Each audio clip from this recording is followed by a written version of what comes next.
ऋषभ का असली चेहरा आ गया सबके सामने और राजवीर की जो शख्स मदद कर रहा है यानी कि करण की कंपनी का दुश्मन बताएगा ऋषभ को असली सच्चाई, जिससे ऋषभ चला जाएगा परेशान होकर लूथरा हाउस और पूरे इंडिया कंट्री से दूर। जी हाँ दोस्तों, कुंडली भाग्य के आने वाले धमाकेदार एपिसोड में जब करण के राजवीर को दी हुई कंपनी की सबसे बड़ी डील बुरी तरह से फेल हो गई है, ये जब करण को पता चलेगा और ऋषभ पूरी कंपनी की डीलिंग फाइल को देखेगा और देखेगा कि हमारी कंपनी के साथ ऐसा कैसे हो सकता है, तभी ऋषभ को कुछ भी ना मिल पाने की वजह से काफी बड़ा शौक लगेगा। जहाँ पर जब ऋषभ अपने दुश्मन कंपनी के पास यानी कि राजवीर की जो मदद शख्स कर रहा है उसके पास जब ऋषभ जाएगा और ऋषभ अपनी कंपनी के सबसे बड़े दुश्मन को कहेगा कि ये काम डेफिनेटली जरूर तुम्हारा ही है, मैं तुम्हारे ऊपर एक लीगली बड़ा एक्शन लूंगा जिसकी वजह से तुम पूरे घुटने तक आ जाओगे। तभी यह सुनकर करण का बिजनेस अराइवल यानी कि करण का दुश्मन हंसते हुए ऋषभ को कहेगा कि ऋषभ जरा अपने आप को संभालो और अपने चारों ओर जरा आसपास देखो,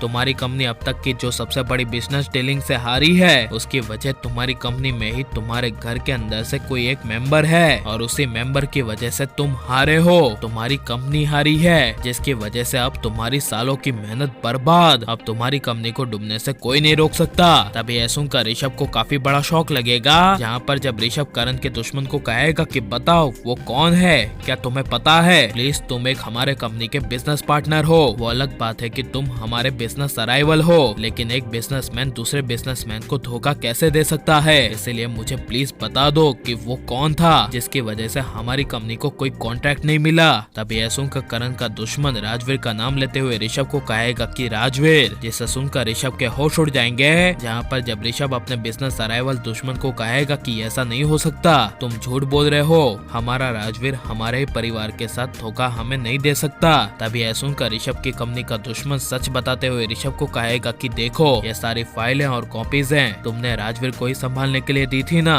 देखो ये मेरे पास कैसे आई, यही था तुम्हारी कंपनी का सबसे बड़ा दुश्मन, घर का भेदी लंका ढाई, राजवीर तुम्हारे घर का एक भेदी था जो तुम्हारी पूरी लूथा इंडस्ट्री को डुबाने में हमारी मदद कर रहा था। यह ऋषभ सुनकर और जानकर ऋषभ से कुछ सहा नहीं जाएगा, जिसकी वजह से ऋषभ पूरे डिप्रेशन में चला जाएगा। जहाँ पर ऋषभ अपनी पूरी लूथा इंडस्ट्री को बचाने के लिए अकेले में सोचेगा कि मेरे डैड की इतने सालों की मेहनत बची बचाई हुई लूथरा इंडस्ट्री को बचाने के लिए अब मैं क्या करूं। तभी ऋषभ के दिमाग में लंदन जाने का ख्याल आएगा, जहाँ पर ऋषभ का सबसे बड़ा बिजनेस पार्टनर लंदन में बैठा होगा और इसीलिए ऋषभ किसी को भी बताए बिना लंदन जाने का फैसला ले लेगा। जहाँ पर जब ऋषभ अपनी पूरी लूथरा कंपनी को बचाने के लिए लंदन चला जाएगा और करण को कॉल करेगा और कहेगा कि मैं जा रहा हूँ जरूरी काम से बाहर, तुम मेरे छोटे भाई पूरे लूथरा इंडस्ट्री को संभाल लेना, मैं सब कुछ जानता हूँ कि हमारी कंपनी को कोई कॉन्ट्रैक्ट नहीं मिला है, इस बार हमारी कंपनी हार गई है, इसलिए तू फिक्र मत कर, मैं हमारी कंपनी को बचाने के लिए ही लंदन जा रहा हूँ। यह सुनकर करण के होश उड़ जाएंगे और ऐसे ऋषभ कुंडली भाग्य को हमेशा के लिए अलविदा कहकर चला जाएगा, जिसके बाद आगे से आपको ऋषभ देखने को नहीं मिलेगा। और लेकिन सीरियल में ऋषभ के किरदार को खत्म करके सही किया क्या नहीं, या फिर मेकर्स को ऋषभ की जगह निधि का किरदार खत्म करना चाहिए, और आप करण के भाई ऋषभ को देखना चाहते हैं क्या नहीं, ये सब हमें कमेंट में जरूर बताएं। और आप प्लीज इस वीडियो को लाइक शेयर हमारे चैनल को सब्सक्राइब करें। मिलते हैं नेक्स्ट वीडियो में, टेक केयर।